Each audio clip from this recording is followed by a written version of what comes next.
Hello, everyone, and thank you for joining us today on a Dairy Signal. We're going to be diving into a topic that many of us have probably heard about, but we're going to talk about it in a little bit more of a practical way of what can we be thinking about on our farms when it comes to ecological intensification, excuse me.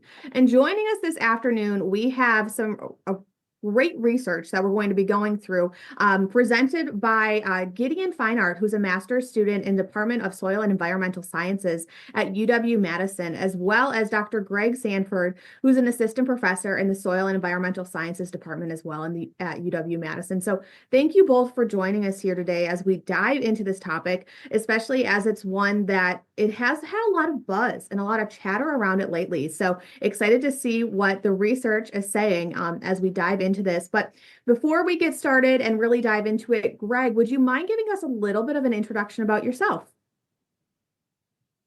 Sure. Yeah, I'm glad to be here. I am an assistant professor in the Department of Soil and Environmental Sciences here at the UW. I just started that this past August, but I've actually been here at the UW doing research since 2004. I spent about 15 years as a scientist in the department that used to be called agronomy. Now it's called the Department of Plant and Agro-Ecosystem Sciences. And my research has always kind of revolved around diverse cropping systems and their impacts on, classic agronomic things like yield and econ, but maybe even more so on the environmental impacts of those systems. And by diverse, the research ranges from kind of conventional cash grain systems through integrated dairy forage systems, organic systems, grazed livestock, just kind of all sorts of stuff with a particular kind of flavor of what happens over long time scales. So not what happens in a year or two, but what is occurring in these systems over 10, 20, 30 years. And that's basically the research program we're building in the soils department, but it's really getting fired up with the addition of students like Gideon who are enthusiastic and doing some really cool stuff. Well, Greg, I have to say I appreciate the long-term look at research because it takes a lot of work to be able to do something like that. So excited to have your expertise here today. And Gideon, we're excited to hear from you and the presentation and the research that you are all doing. So would you mind giving us a little bit of information about yourself, if you will? Absolutely. As you mentioned, Amber, my name is Gideon Feinart. I'm a master's student here at the University of Wisconsin in Madison, and I'm working with Greg Sanford on his ecological intensification, our ecological intensification project. I earned my bachelor's. I graduated last spring with a bachelor's in ecology. So I did the bugs, I did the classic ecology stuff, but I was raised on an acreage in Northwest Iowa. So I was always looking at it through this lens of agriculture and like the culture that I grew up in, of farming and people who were passionate about land and interested in cultivating land. So that's why I'm here, and that's why I'm now looking at agriculture and ecology combined in agroecology. I loved talking to Greg early on when I was thinking about the program I wanted to get into, and him talking about his interest in long-term effects of these studies and this research. A lot of the research that he and his lab have been doing, and kind of the earlier labs that came before, has been going longer than I'm alive, and so that's just exciting to be a part of such a long-term project and seeing how things are affected through, not just single small changes year by year, but like generations of change. Well, we're excited to have you and all the information at our fingertips here. And I have to say, if we have those who are watching live who want to ask your questions, you can do so via Slido. So make sure to ask those. We'll be doing some of those throughout today's presentation and at the end, just the same. So with all of that being said, Gideon, I'm going to let you get started. All right, absolutely. Well, I will start off by talking about agriculture. In this way, I think of it as a balancing act, not just modern agriculture, but all through time. Since the invention of agriculture, long time ago, I think of it as balancing three main things. And The first one would be feeding the world. I think of farming as having a responsibility to produce the nutrients that the whole world requires to live and to grow and to be the size and scale that we are today. Thinking about factors of agriculture like yields and productivity, it makes me think of, characters in history like Nikita Khrushchev, the premier of the Soviet Union, who was absolutely obsessed with Iowan grain corn, and he wanted to bring corn to the to essentially a population of peasants in the Soviet Union of the time, because their wheat crops failed. There's all kinds of reasons, but he wanted to bring corn because he saw how productive it was. And so this is a picture of him on an Iowa farm with Roswell Garst, a seed corn salesman. But there's another responsibility to feeding yourself, and that would be profits, producer welfare. You can't have farms, you can't have agriculture without farmers and people who produce the goods themselves. And that makes me think of the many times in history where that has not been the case and not been the priority. This is the tractorcade protests in 1979, right on the cusp of the farm crisis of the 80s. Farmers bringing their tractors through DC and protesting poor support for farmers at the time, federal support. But there is another part of this balancing act, and I think of that as feeding your land. And that's, kind of a strange use of the word feeding, but in the same vein as the previous two, it's providing the nutrients, providing the health necessary for it to be sustained. And so feeding your land, keeping it healthy. So, thinking of it in its agro-ecosystem and the soil health, reducing erosion, keeping the soil full of nutrients and productive. And many innovations through history have made these things, have improved these three factors. Look no further than the Nobel Prize. In 1918, the Chemistry Nobel Prize to Fritz Haber for the Haber process in synthesizing synthetic fertilizer. Or in 1948, Paul Ehrmann Mueller discovered the insecticidal qualities of DDT, completely revolutionized the way we deal with pests.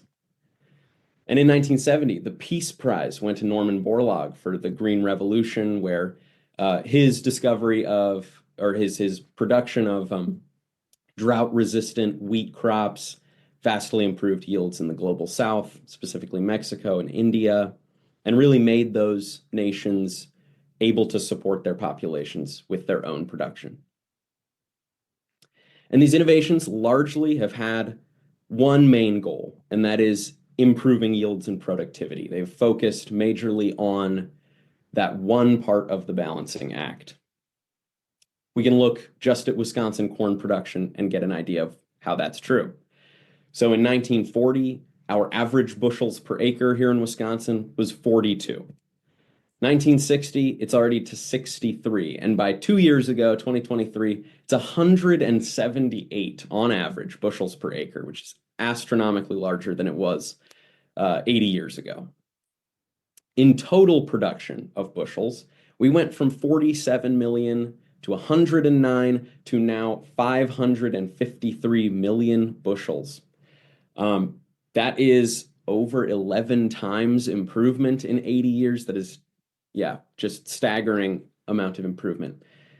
And I think the logic behind that was that this improvement in yield and productivity would lead to improvement in profits, in welfare, in agroecosystem health. It would improve income across the board. It would improve the quality of life. People had the food they needed to eat. Agriculture would require less inputs and less labor. And a big one would be that to have the same amount of production, you would need fewer acres in agriculture. And so you could keep a lot of, native ecosystem or wetland or whatnot. And that would improve the kind of whole agroecosystem health while you still have a very productive agriculture. But that did not always pan out. And we can actually look at that last one, the fewer acres required, through the lens, through Wisconsin corn production. So The logic was that as yields and productivity increase, we would have fewer acres in agriculture, or at least stay the same, but get more productive. But if we look at it, in 1940, we had 1.1 million acres in production. By 1960, 1.7 million. And 2 years ago, it was 3.1 million, almost a 3 times increase. And so as the yields go up, as these innovations improve yields, but also as the scale of agriculture increases, the negative effects on the profits, the welfare, the agroecosystem health actually increased that negative effect. And we begin to lose balance. Let's talk about losing balance in feeding yourself, that second part of our equation, our balancing act. So farmer welfare. Has this improved the welfare of farmers? Well, this is dairy farm productivity, and that has gone from 1930 to 2022 up by 3 times. However, the number of dairy farms, the number of farmers whose families are benefiting from that those improved profits and improved yields has gone from 167,000 farms down to 6.4 thousand farms. Many families then are seeking other ways to benefit from an improved agriculture because they're no longer a part of that agriculture once their farm goes under. And what about profits themselves? This is corn acre productivity, or corn acre profitability, excuse me. I'll highlight that line through the middle of the graph in green. That would be the break-even point for an acre of corn. Each of these squiggly colored lines is a different region of the United States. And you'll see that only during the ethanol boom in the last 30 years was the average acre of corn above the break-even point. An average acre of corn almost always loses money. And once the ethanol boom was over, around 2014, it went back down below that break-even point, and acres of corn lost money. And here's a bit of a harrowing one. This is a graph of the United States broken down by county, and the dark blue color indicates higher, increased levels of cancer incidence. And you can see where it's darkest, that's the Corn Belt. That's where we use these high inputs, the fertilizers, the pesticides, the ones that promise not to be super dangerous, but you look at the map and it tells you a different story. And this research done in 2024, they said at the end that the impact of pesticide use on cancer incidence may rival that of smoking. So Gideon, before we Yeah, move too absolutely. far onto that, I feel like that's a very some interesting points you bring up. And I want to pressure test some of these in a couple different ways and not necessarily, I'm thinking from a lot of different hats as you go through this. I'm thinking from the producer lens, the consumer lens, as well as the ecological lens.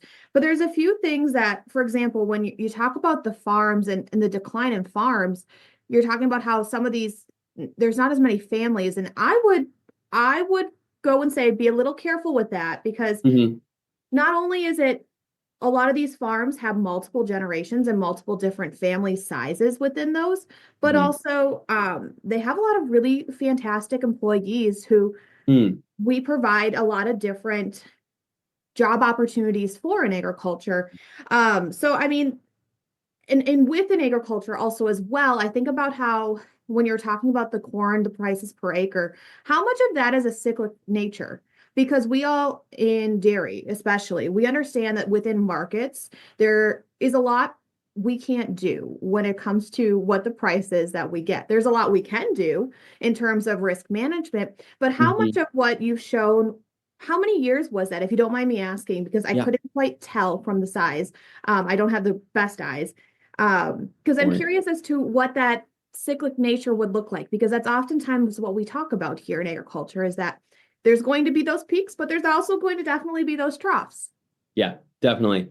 And I'll invite Greg, if you have any gaps to fill in any of my answers, feel free to speak up. First, to your point about the number of farms, I'll go back to that slide there. But the number of farms, you're exactly right. As farms get bigger and more productive, they're much larger scale, and they start to, they have to employ outside of one family. So You're right. I may have misconstrued the idea that it's fewer families benefiting from it. But I do think it is still an illustrative point to make that we're losing this.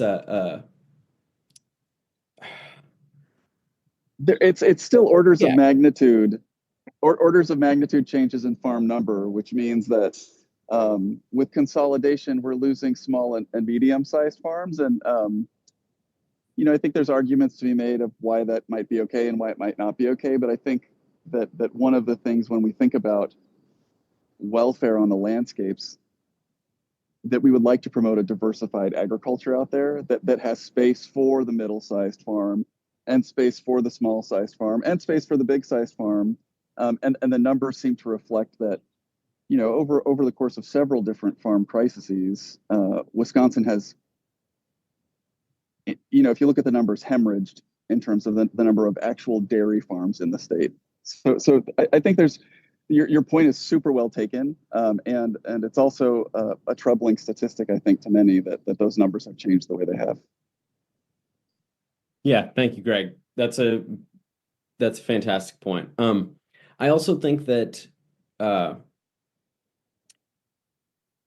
as we, I'm not a sociologist, I'm not a rural sociologist, but I think that the scale of a farm that one is managing, the ability of an individual or one manager who's kind of at the top level to manage land becomes, as the scale increases, much more strained. And so if we're thinking about it as an agro-ecosystem, management of an ecosystem is much harder the larger that system gets.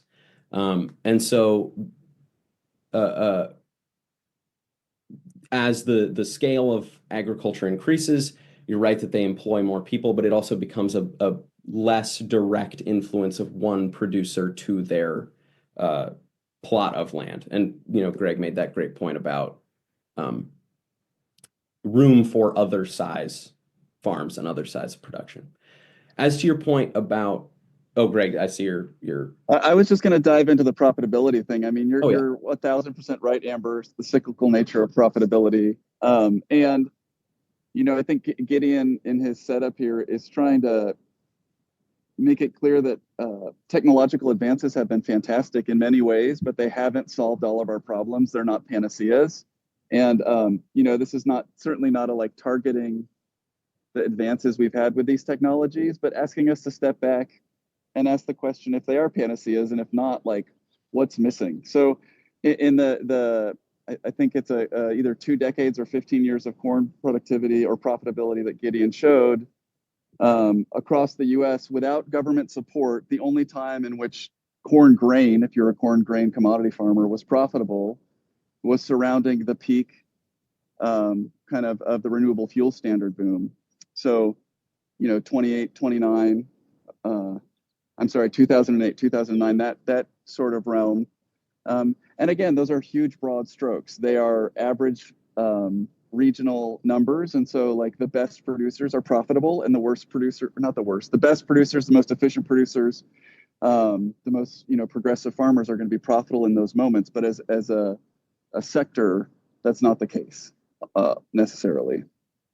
Well, and I have to say, I appreciate you guys expanding on your thoughts in this area because I don't want people to get stuck in the weeds of what you're trying to say and trying to get across. And the reason for asking that question was because I think it's very easy for us to hear from a very broad stroke when that's not necessarily the point of it. The point of it is to, again, talk about that balance, but I didn't want that to get lost in this discussion. So I'll let you It's great.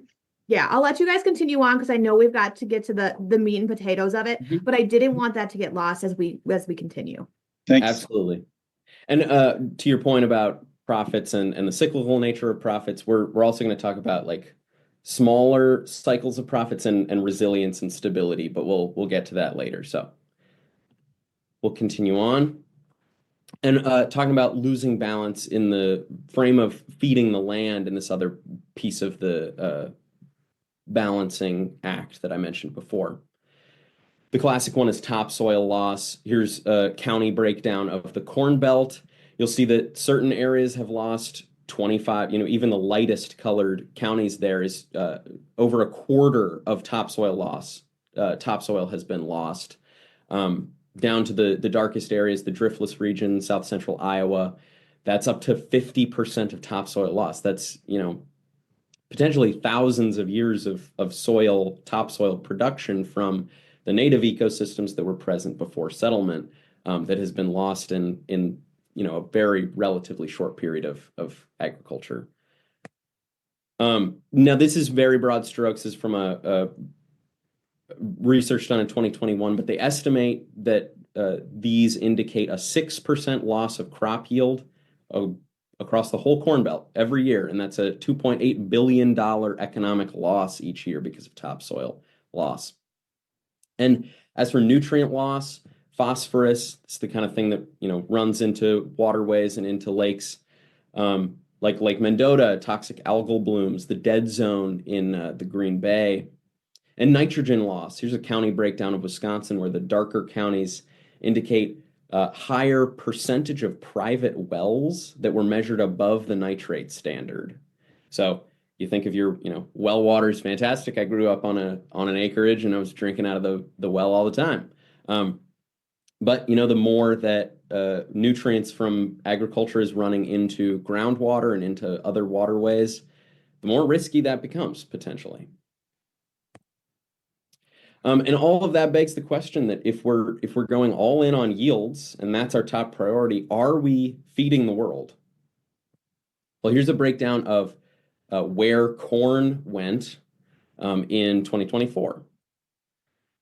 0.2% is to seed. Obviously, that's necessary. We need seed to produce the next year. So it's not food, but it's next year's food. Here's about 8% that is sugar, starch, beverage, ethanol. This is edible. It doesn't fill the whole food pyramid, but it's certainly edible material. So that's food. 60% of it is either domestic feed or it's exported, and most of that becomes feed for livestock. This is also eventually becomes food. Through the products of those livestock, we end up eating that. Now, if I'm thinking from the perspective of an ecologist, you lose a large percentage of that on an order of like 90% of the energy is lost in becoming a livestock food. But we still, have to produce livestock. Livestock's an important thing. In the scale of productivity or of profitability, oftentimes, walking it out on the hoof is more profitable than just selling the grain. But also thinking about, I just said the food pyramid, we want to create a diverse agriculture with lots of outputs. So this is important, and it is food. But here's the big one. 30% of it goes to fuel ethanol, and that's not food. It feeds your car. Your car might bring you to the grocery store where you buy food, but that is not, by definition, food. And then 1.5% is cereal corn, your varieties of corn that are just directly edible, popcorn, sweet corn, the kind that goes in cereal, breakfast cereal. So are we feeding the world? I would say, yes, we are. Agriculture is the thing that feeds the world, but it's not a resounding yes. And with, as I've pointed out, so many ways that we sacrifice other qualities of agriculture in order to increase yields, you can think for yourself, but I would like it to be a resounding yes, if that's what we have put all of our chips into. So, gathering our wits at WIXT, that is the Wisconsin Integrated Cropping Systems Trial. Total mouthful. I'll just refer to it as WIXT. But this is where we have been doing long-term agricultural research for a long time. It's 60 acres in Arlington, Wisconsin, which is about 30 minutes north of where I am here in Madison. It's broken into different plots of different cropping systems. It's been going for the last 35 years, and we're getting an assessment of these cropping systems, at least in this 60-acre scale, throughout those 3.5 decades, their yields, their profitability, and their soil health effect. So let's look at the systems we've got present. Cash grain systems, we've got continuous corn, soybean rotation, and organic corn simulation. It's technically not certified organic because it's too close to non-organic, and I believe it predates the organic standard legally, but it is for all intents and purposes organic. We have dairy forage systems like conventional, the green gold system and the organic simulation again. And then we have a rotationally grazed grassland. And then we have proper native grassland systems, and those are all prairie of increasing diversity. We've got very simple prairies up to very complex, almost like a native prairie would have been. And the reason we laid it out this way is that you can see as you go to the right on this grid, you get increased diversity, regardless of which system you're looking at. The systems that are further to the right there are the most diverse, and the ones to the left are the least diverse. And we also arranged it such that as you go down, you get more perennial. So the cash grain systems are highly annual, corn, soybean, both annuals. Dairy forage, you have half and half. The alfalfa is perennial. And then in grassland systems, it's almost entirely perennial. And that way we can look at the soil health assessment. We can look at the effect on yield and soil health by the diversity and by the kind of perenniality of the system. So what did we find for soil health?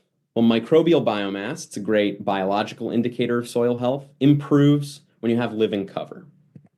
And active carbon, that's a good chemical assessment of soil health, that improves with diversity.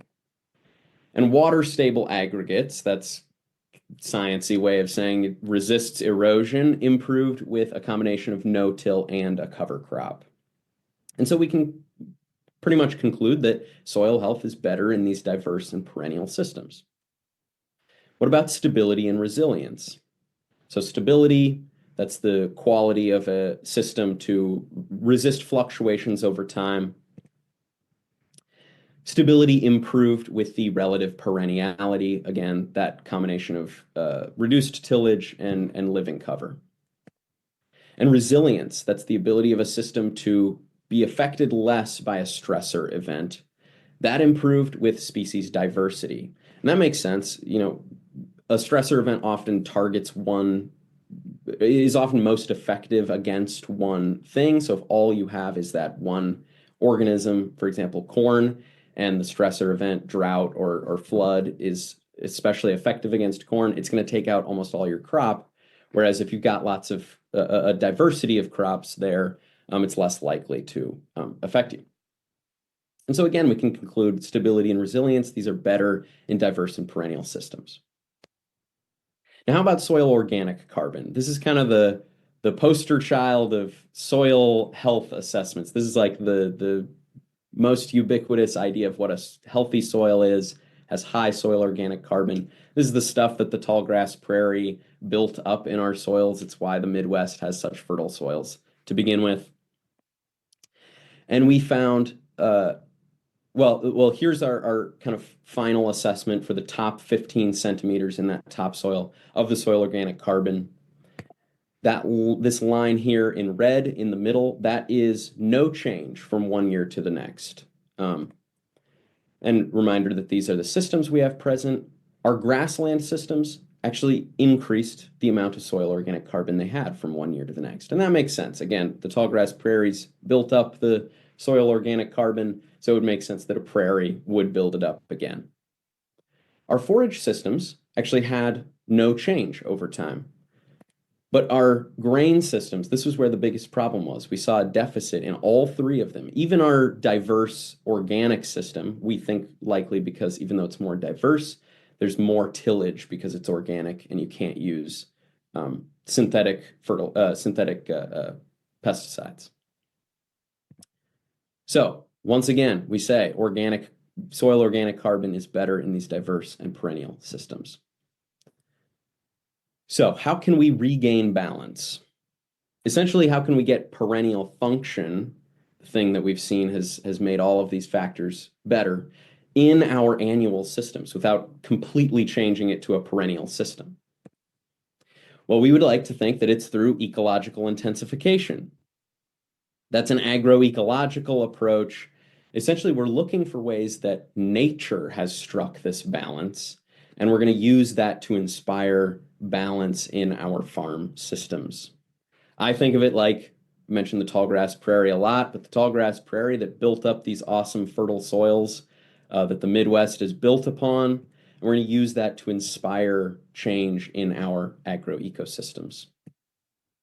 Our goals would be to hold steady or improve yield, hold steady or improve profitability, while simultaneously improving environmental effect and holding stable or even potentially improving stability and resilience.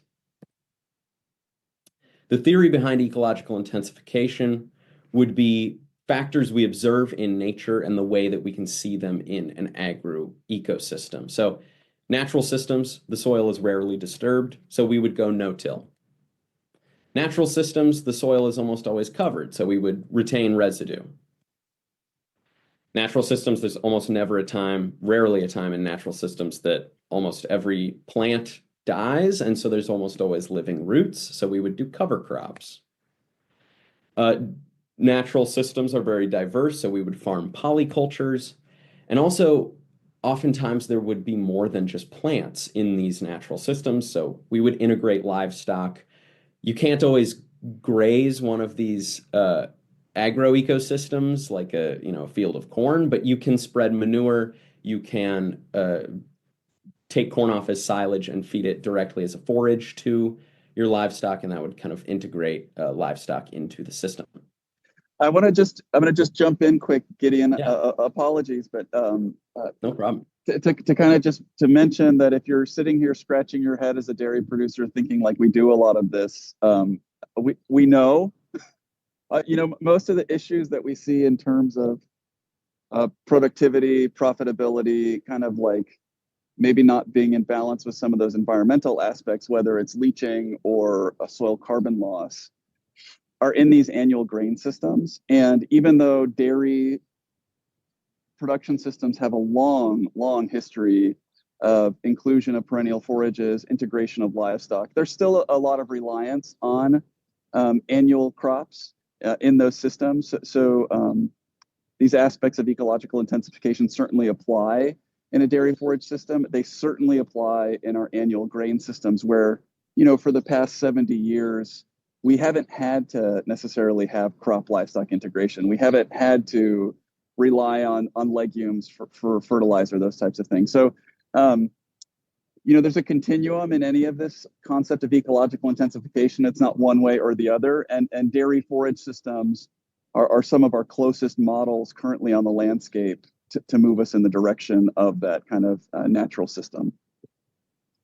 Well, I appreciate you saying that, Greg. And before we completely move on, and Gideon, maybe I'm jumping the gun here. But when we think about a lot of these areas, and as Greg mentioned, dairy, we have a lot of advantages in being able to integrate manure back onto the land, depending on where you're at and topography and abilities. Maybe you have your cover crops or your no-till or whatever it may be. But at what point, can you be doing one of the 5 that are mentioned here or listed here and have that be beneficial? Or do you need to be doing 4 or 5 of these items to make it so that it is, ecological intensification? Obviously, the more the better. But at what point is that balance achieved?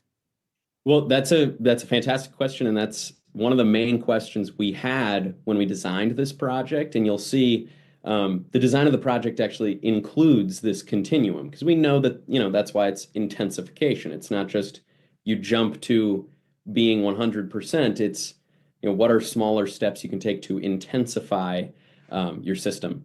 So yeah, we that is one of our main questions we're investigating. Is it at what point is it kind of the most effective? And if you can compare that against yield improvement or profit improvement, at what point is it kind of a break even? Like I'm getting as much improvement as I am maybe diminishing profit or hopefully holding profit the same, or there's all kinds of trade-offs, and we're really interested in that whole picture across the continuum. So it's a great question.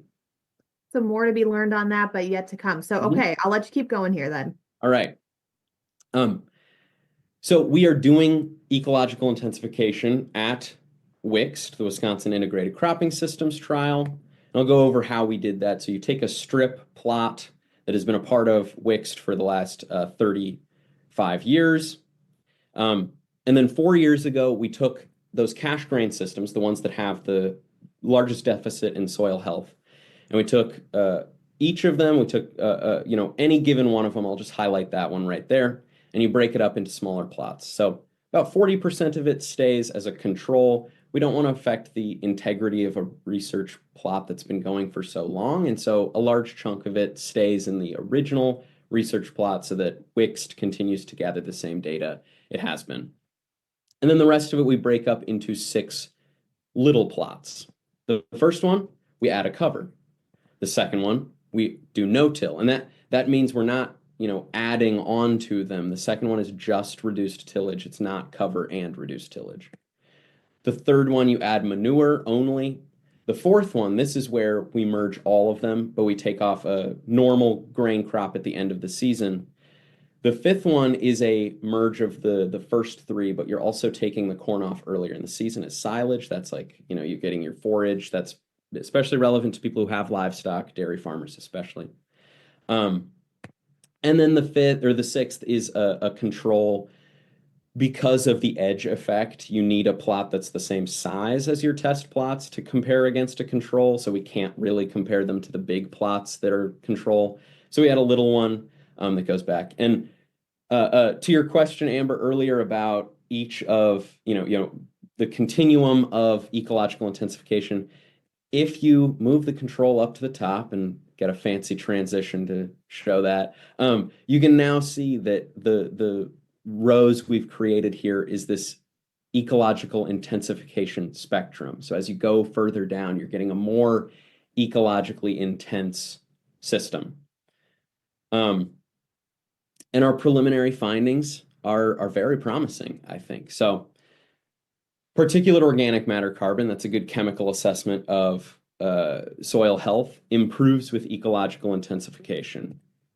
Microbial biomass, good biological indicator, also improves with ecological intensification. We seem to be observing that soil health is improving with our ecological intensification. Rotation output, so our productivity, seems to stay the same. And so we're, hopefully finding that yields are remaining stable among these different systems. But for the future, these are just preliminary findings. So for the future, for my next 2 years here at the university, there's still really critical questions left to answer. So mainly we have more years to study, but especially in those years, we're going to do more assessments of soil health. We're going to do assessments over the longer period of time while I'm here. That includes physical, chemical, and biological tests to give, a really robust idea of how it's improving soil health or changing soil health. And if you recall our goals for ecological intensification, we want to improve the environment, so this ties back to that. As for yields, we want to see how it affects resilience and stability. We can really only give that assessment after a longer research time period. So we've been looking at it over like 3-4 years, but after 6 years, we'll have a better idea of that. So that goes back to yield and stability and resilience. And profitability. This is a big one that we haven't done much looking at in the last 4 years, but that will be a very important part of my project. How is this, these changes in yield, stability, and resilience potentially, how is that affecting the profit output of these systems? And when we compare yield among these systems, it can be kind of a challenge because some of them are producing a different crop or a different eventual output. When you take silage off, how do you compare that to grain corn?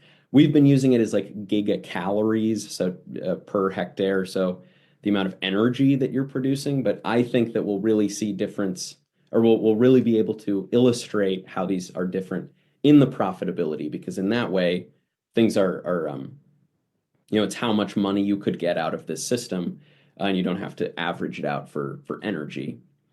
But But we're also looking, so we're going to use enterprise budgets to do that, but we're also interested in the value of environmental benefits. So if you can improve soil health with these changes, how does that affect the economic value of your whole system? Does it improve yield in the future? Can you kind of give an indication of how much it's going to improve in the future? Or even just simply how much does it improve the value of a piece of farm ground once the soil is improved by whatever amount? And so there's lots left to answer, and that's why I'm here, and I'm really interested in seeing the true efficacy of this idea. Ecological intensification, is this a valid approach to farming in the future, one that can, create a better, more sustainable and more efficable future for agriculture? So thank you so much to those who are funding us, the Dairy Innovation Hub, College of Agriculture and Life Sciences, that's who we're affiliated with and who we're working under. And obviously, you guys at the Professional Dairy Producers for inviting us here for a talk with the Dairy Signal. This has been fantastic. So, any questions? Well, Gideon, first off, thank you for going through that. Yeah. Very interesting and a lot yet to be answered that is going to be exciting to hear throughout the time that this trial continues on. But we've got some questions on Slido that I'm going to start with top to bottom. So feel free to answer those as you will. This one kind of leads into some discussion we had a little bit as it reads, cover crops and no-till have really started to become more common again, but how much needs to be made for an overall state difference? So I'm thinking needs to be changed or made in acres to an overall state difference.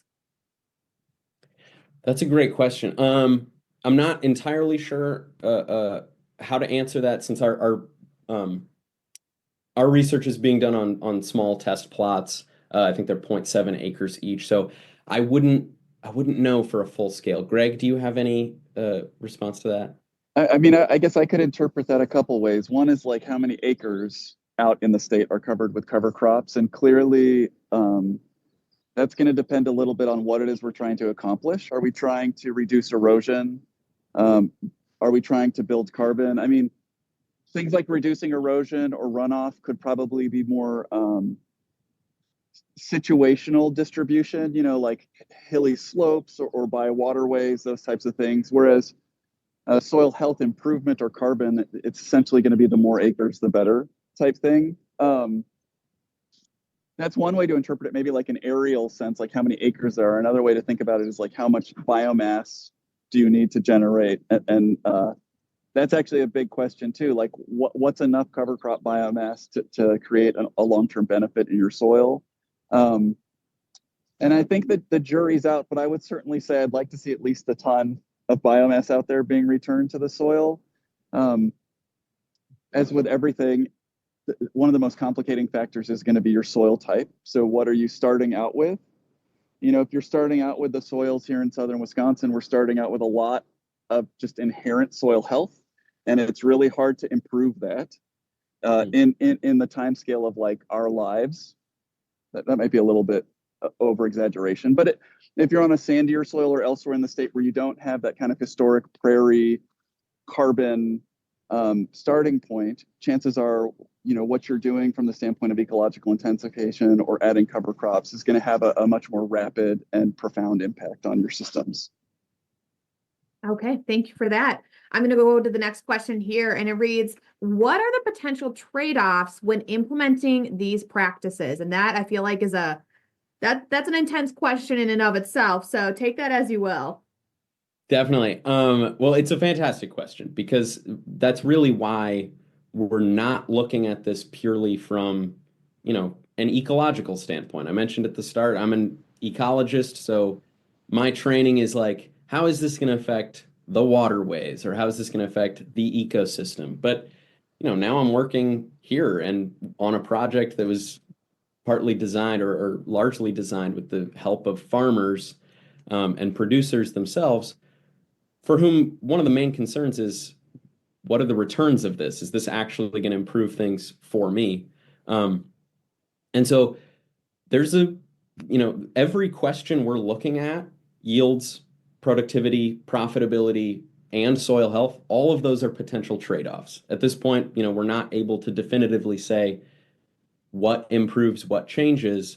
We hope, the idea behind this is that it improves soil health.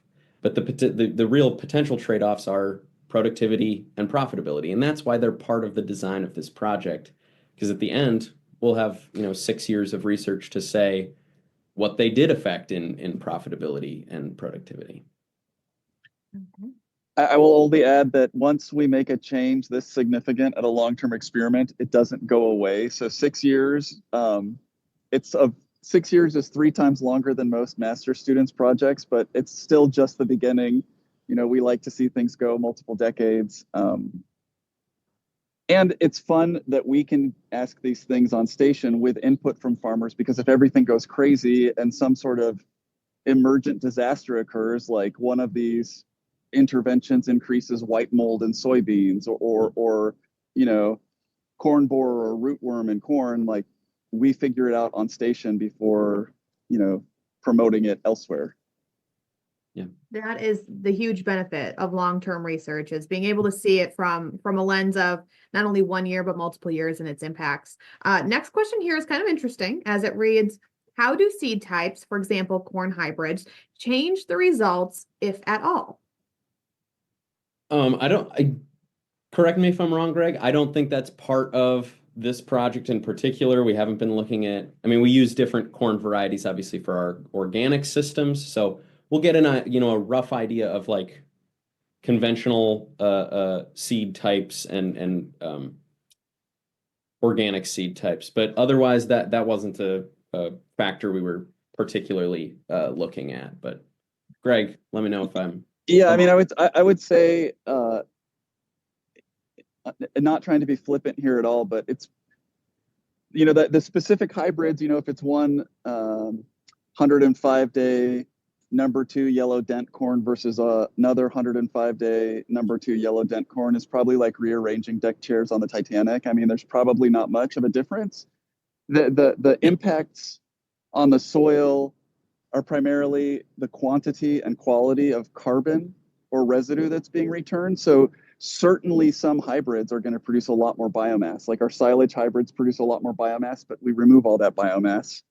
Our conventional hybrids might produce more than our organic hybrids. And so when you start thinking about the ecological side of things, there's a mass balance to nitrogen and carbon. And so the effect is maybe more on that level. So you could certainly see big impacts between maybe like a 1945 corn hybrid and a 2023 corn hybrid, but they've got to be probably pretty significant hybrid differences. Okay. And one of the questions that I have, especially coming from the producer lens when we're having this discussion about ecological intensification and the idea of, okay, well, maybe I'm going to be getting into no-till or adding some cover crops into the system the next few years. And this is an area that, interested in and looking to do more in. How would you, as researchers, define success in this area to help a producer, maybe in the next 3 to 5 years, who might be doing some of these, one of those 5 options or undertakings, really evaluate, where does the success land and how do I define it when looking at it in my cropping types?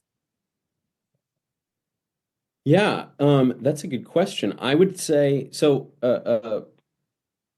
when it comes to individual success on your farm, it can be kind of hard to define because part of our research is looking at these qualities that aren't particularly qualitative. You can't really see them, but soil health changes sometimes are quite minute, and you have to know how to do the soil test or have the money or equipment to do the soil test.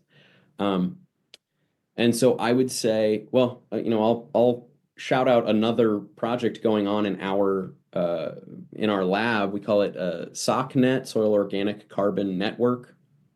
And that's a network of research plots like our one at Arlington, Wixt, at several other schools, Iowa State and University of Minnesota, but then also a network of farmers who are interested in this kind of question, or farmers who are just doing their thing but wanted to have their farms assessed by us. And we're pretty much looking at very similar questions. soil health effects of these different management techniques, but actually on farm and on a diversity of farms across the Midwest and the Corn Belt.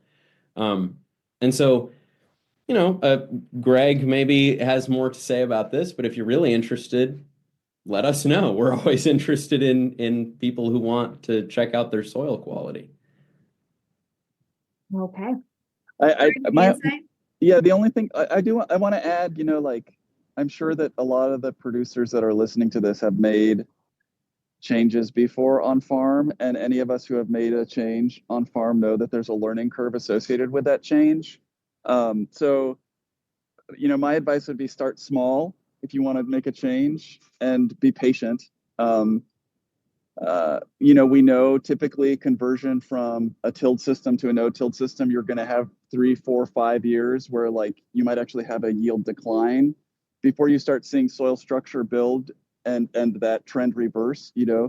Our no-till systems are now some of our most productive systems we have. Similar would be true with other things. If you're using cover crops and you've never used them before, start off slow. There's a lot of farmer-led groups out there with other people doing these things that you can learn from, and that's probably the best, this kind of peer-to-peer learning with other farmers. And then, like Gideon said, if you want to actually track some of these metrics on farm, reach out to some of the faculty here at the university and see if you can get some help or support for doing that. We're always keen to find ways to work on farm. Yep. Okay. Well, thank you for that. And last question of the day for you gentlemen then is, after today's discussion and knowing that the research is yet to go on, what do you want producers to be thinking about or maybe actively doing after today? Go ahead, Gideon. All right. Yeah, that's a fantastic question. That's kind of the big question of research in general. But I would love for I would love researchers to be interested in the results of this. Obviously, at this point, we have preliminary findings that are promising, but I'd be so curious to see what producers are seeing of this now, and how maybe their opinions will change or their interest level will change in the next 2 years after I'm done with this project. And as for changes right now, I think we have very good evidence, from not just our lab, but many thousands of projects before, that these changes are positive to soil health. And so those changes are always very welcome. But as for our project in particular, in ecological intensification, I would love for farmers and producers to pay attention to where this is going and what we end up finding in the next few years. And then, like Greg mentioned, I'll be here maybe 2 years, but hopefully this will continue on for a long, long time, and we'll have a really robust idea of how it changes things over time. And I guess my little nugget would just be, my guess is many of you are thinking about your system holistically, and this idea of the trade-offs we're always dealing with. The approach we're trying to take is one of optimization rather than maximization. We don't want to maximize yield. We want to optimize outcomes. And so maybe leaving the conversation thinking about your current relationship with your system and the optimization of outcomes of your system, and getting to that long-term thing, thinking about what do you want to hand over to your son or daughter or grandkids in terms of your system, and what is it that's going to get you there. I think that's something we certainly spend a lot of time thinking about and wondering about and wishing we had an answer for, but it's going to be very place-based and system-based. But that's what I'd encourage us all to go think about. Okay. Well, thank you, Greg and Gideon, both for your time here this afternoon. I know it's one of those projects and areas that we're always looking to do better on because as dairy producers, not only are the animals important, but the ground, the soil, the community that we're all a part of is incredibly important as well. So thank you so much for your time here this afternoon and the research that you're doing. Thank you all very Thanks much. so much, Amber. I also have to say thanks to those who asked questions during, as well as those who are listening after the fact. We appreciate you as well. And finally, if you're wondering what's going on in the world of professional dairy producers, I'd encourage you to go over to our website at pdpw.org to learn more about what's coming up. We've got some great programs this summer and next year that we already have on the website you can take a look at. But with all of that being said, thank you for joining us here today, and we'll see you here tomorrow on the Dairy Signal. Bye now.